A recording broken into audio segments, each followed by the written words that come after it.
Halo pemirsa, kembali lagi bersama saya Salsabila di Vibe News yang akan menemani Anda beberapa berita yang sudah kami siapkan untuk Anda dan berikut diantaranya.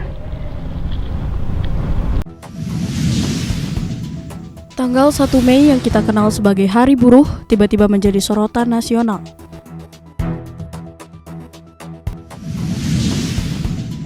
Kabar terbaru yang datang dari pemerintah, adanya larangan dalam penjualan baju bekas atau lebih dikenal dengan sebutan thrifting.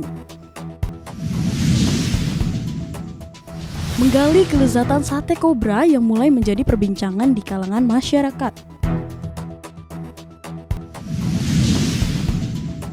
Sedayu City kembali menghadirkan keajaiban masa lampau dengan adanya Old Shanghai. Peringatan Hari Buruh digelar di Monas, Jakarta Pusat. Ribuan buruh Indonesia ikut serta dalam aksi demo untuk menolak Undang-Undang Cipta Kerja. Aksi demo pada Hari Buruh dilaksanakan oleh ribuan pekerja dari berbagai sektor bersatu dalam tuntutan perubahan yang adil pada peringatan May Day tahun ini.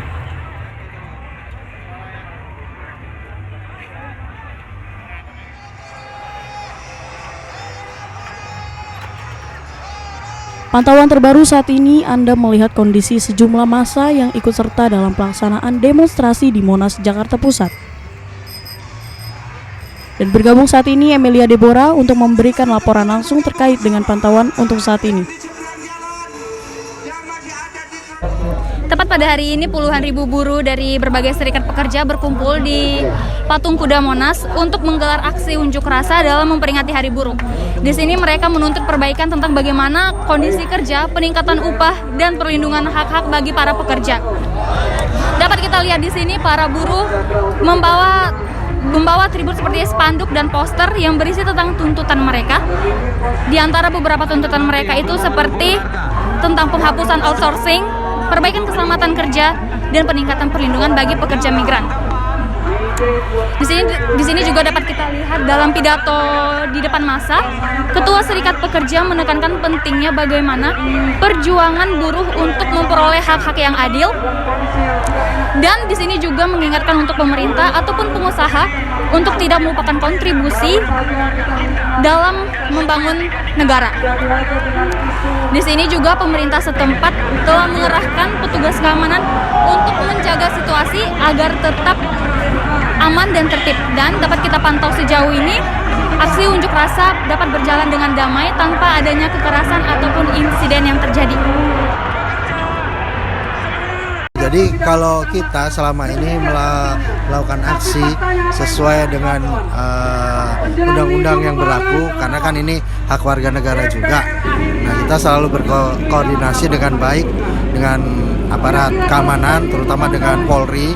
Jadi selama ini kita aksi juga alhamdulillah berjalan selalu kondusif.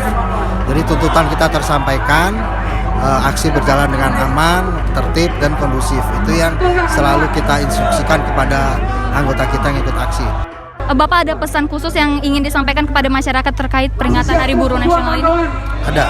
Jadi setelah reformasi, Hari Buruh Internasional ini bukan hanya harinya buruh saja, tetapi sudah dirayakan atau diperingati oleh semua warga masyarakat. Terbukti dengan pemerintah daerah, aparat, semuanya menyampaikan ucapan selamat Hari Buruh kan. Nah, jadi di momen ini kami buruh mengajak seluruh masyarakat Indonesia untuk bersama-sama kita sampaikan tuntutan kita demi kesejahteraan rakyat Indonesia. Salah satunya yang paling utama adalah kita meminta agar Undang-Undang Nomor 6 Tahun 2023 tentang Cipta Kerja itu dicabut, karena itu mereduksi atau mendegradasi kesejahteraan kaum buruh. Gitu, Pak. Baik, Pak, semoga persiapan dan tindakan keamanan yang sedang terjadi itu berjalan dengan lancar. Baik, Pak, terima kasih atas waktunya. Baik, seperti yang terlihat di belakang saya, ada beberapa kelompok dari pakaian berwarna biru untuk menuntut atau menuntut apa yang harus mereka sampaikan kepada untuk demo hari ini. Baik, terima kasih. Kami akan menyampaikan informasi terbaru lagi tentang mengenai demo buruh hari ini. Dapat dipantaukan sejauh ini, demo yang berlangsung berjalan dengan lancar, tidak ada insiden kekerasan atau kerusuhan yang dilaporkan.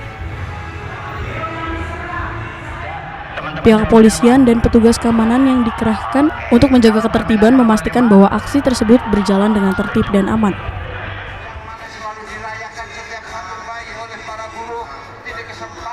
Dari Jakarta, Emilia Deborah, Nicholas melaporkan.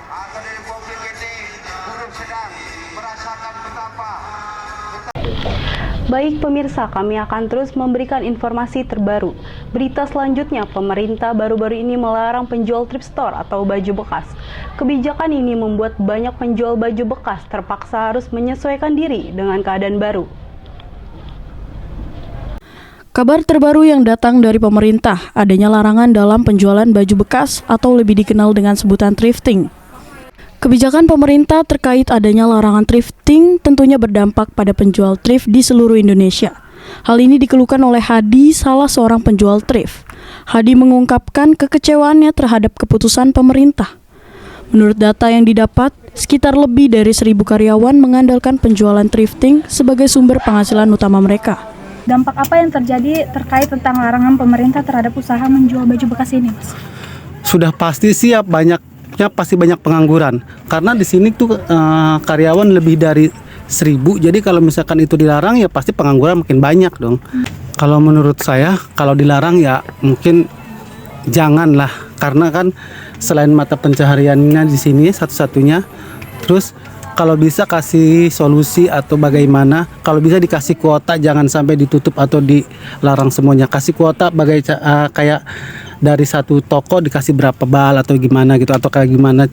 Karena kalau ditutup dampaknya sangat besar buat kita semua di sini. Selain ekonomi dan juga pengangguran juga pasti menambah banyak. Dengan adanya larangan ini, Hadi merasa khawatir dengan masa depan usahanya karena semakin banyak pengangguran.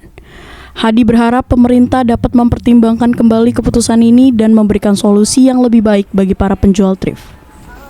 Selain itu, impor pakaian dari Cina menjadi masalah yang semakin besar, karena hampir semua jenis pakaian dapat diimpor dari Cina dengan harga yang lebih murah. Hal ini membuat para konsumen Indonesia lebih memilih untuk membeli pakaian impor dari Cina dan membuat bisnis lokal kesulitan untuk bersaing. Sayangnya, larangan ini juga dapat mempengaruhi masyarakat yang bergantung pada thrifting sebagai cara untuk memenuhi kebutuhan mereka. Karena thrifting merupakan cara yang efektif untuk menghemat uang dan membeli barang-barang yang masih berkualitas. Dengan adanya larangan ini, masyarakat yang tidak mampu membeli barang baru mungkin akan kesulitan dalam memenuhi kebutuhan mereka. Bagaimana sih tanggapan Masnya mengenai adanya larangan pada thrifting ini? Tanggapannya sih kurang setuju juga, karena mengurangi pemasukan sama UMKM gitu. Ya, maksudnya ya kayak lokal gitu kan, yang jualan gitu kan pada nggak punya tempat usaha lain gitu. Larangan thrifting ini menghadirkan tantangan bagi penjual dan konsumen. Namun begitu, pemerintah berharap bahwa keputusan ini dapat memberikan perlindungan lebih kepada konsumen dalam memilih produk yang aman dan berkualitas.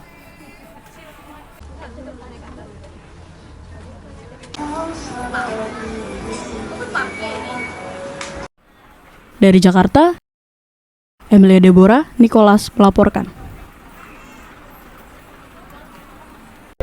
Baiklah pemirsa, kita akan jeda sejenak. Tetaplah bersama kami di Vibe News.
Pada kesempatan kali ini kita akan menggali rahasia kelezatan yang menghebohkan dunia kuliner, yaitu sate kobra. Sajian unik yang memikat lidah ini mengundang sensasi yang gurih. Lalu bagaimana ya rasanya? Ini dia informasi selengkapnya. Dalam beberapa waktu terakhir, kuliner sate kobra mulai menjadi perbincangan di kalangan masyarakat. Sate kobra sendiri merupakan makanan yang dipotong kecil-kecil dan ditusuk seperti sate. Makanan ini kabarnya memiliki rasa yang gurih dan kaya akan rempah. Sekarang saya sedang berada di daerah Mangga Besar yang banyak menjual makanan ekstrim. Salah satunya adalah Dani Cobra 34 yang menjual berbagai makanan ekstrim khususnya untuk obat tradisional. Penasaran gimana rasanya? Oke, ikutin aja beritanya.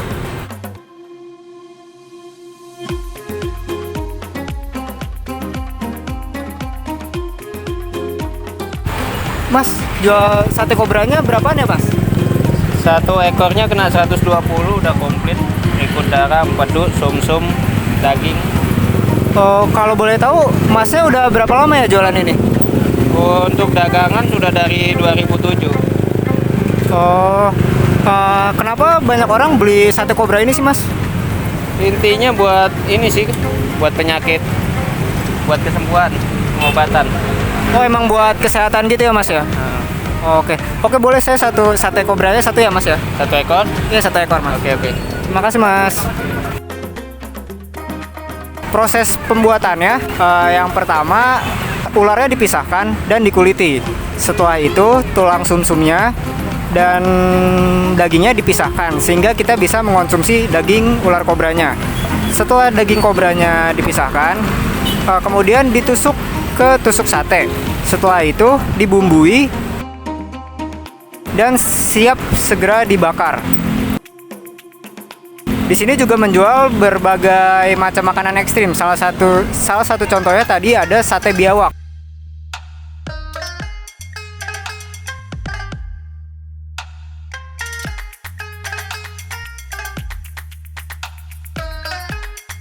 Nah, sate kobranya udah jadi. Ini kelihatannya lumayan kecil sih ya. Teksturnya kita langsung cobain aja.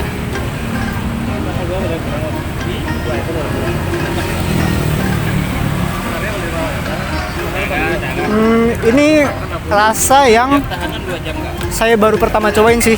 Ini kayak teksturnya lumayan kenyal, lumayan alot, dan juga lebih mirip sama sate ayam, tapi bedanya kalau sate ini tuh lebih alot dan lebih bisa dibilang agak creamy gitu sih, ada rasa di dalamnya gitu. Kita cobain lagi.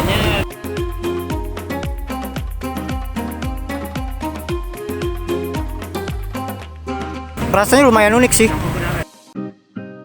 Di sini kita bisa lihat juga ada abon biawak dan juga abon ular.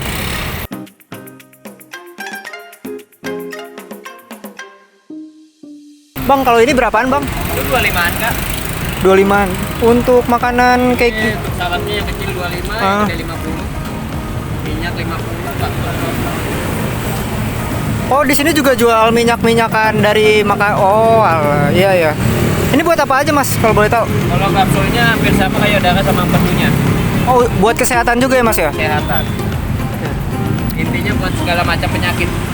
Oh, berarti makanan-makanan di sini? Minyaknya cuma buat kulit doang, bagian kulit doang. Oke. Berarti makanan di sini emang buat kesehatan gitu ya, Mas ya? Buat pengobatan intinya lah. Terdapat di sederatan Mangga Besar. Banyak yang menjual makanan ini, bukan hanya di sini aja, tapi banyak di sekitaran sini banyak yang jual makanan ekstrim ini. Untuk satu porsi, tadi kita dapat sekitar 6 tusuk berarti ya. 6 tusuk, dan dia juga ngidangin ada bawang sama cabe. Buat kalian yang pengen nyobain sate kobra ini, bisa langsung datang ke Dani Cobra 34 di Jalan Mangga Besar. Terima kasih, saya Raditya, pamit undur diri.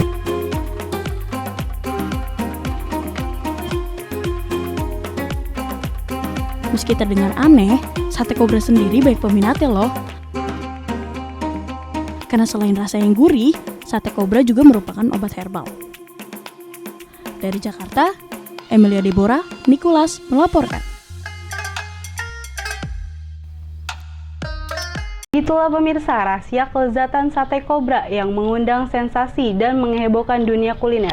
Jangan ragu untuk menjelajahi dan menikmati petualangan kuliner yang selalu menawarkan kejutan tak terduga.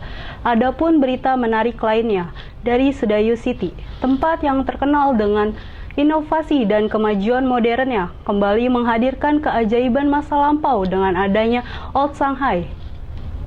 Kompleks ini memadukan sentuhan tradisional dengan fasilitas modern. Ini dia informasi selengkapnya. Old Shanghai di Sedayu City adalah bukti nyata bahwa inovasi dan kemajuan modern dapat mempertahankan dan menghidupkan kembali keajaiban masa lampau. Dengan menggabungkan sentuhan tradisional yang memukau dengan fasilitas modern yang nyaman. Kompleks ini telah menarik perhatian dunia sebagai destinasi wisata yang unik. Melalui arsitektur yang mempesona, restoran yang menyajikan hidangan otentik,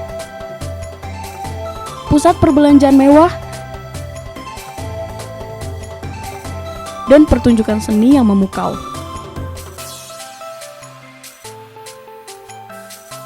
Old Shanghai mengajak pengunjung untuk merasakan kehidupan dan keindahan zaman dulu. Museum yang kaya akan artefak dan pameran interaktif juga memberikan pemahaman yang lebih dalam tentang sejarah dan budaya Shanghai. Kalau untuk itunya lebih kuliner sih kak. Lebih kuliner. Iya, kulinernya harus diperbanyakin supaya jadinya setempat sama kuliner harus lebih cocok. Jadi kayak contohnya kalau di sini kan bangunannya itu bangunan Cina. Jadi di sini juga khasnya makanan Cina gitu. Jadi lebih cocok sama bangunannya. Kalau untuk budayanya ini sih kak, biasanya kalau di sini kan ada tempat ibadah dan tempat ibadahnya itu ada fasilitas tempat ibadah untuk semua orang yang orang bukan termasuk orang Cina untuk melihat. Jadi kayak contohnya ada tempat ibadah yang itu buat orang Cina tapi yang bukan yang buat orang yang non dari Cina itu bisa melihat. Sedayu City telah membuktikan bahwa warisan budaya dapat tetap hidup dalam konteks yang lebih maju.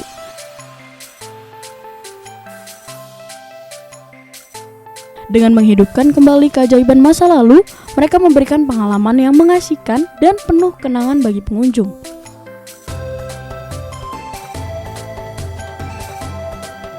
Jadi, jika Anda mencari pengalaman yang memadukan tradisi dan modernitas,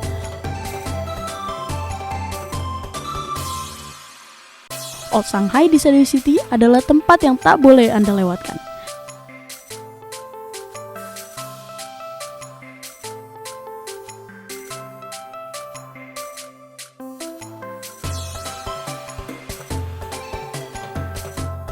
Dari Jakarta, Devina Rastra, Emilia Deborah, Nicholas melaporkan. Informasi Old Shanghai tadi sekaligus menutup kebersamaan kita. Saya Salsabila dan tim yang bertugas, kami undur diri. Saksikan selalu Vibe News dan sampai jumpa.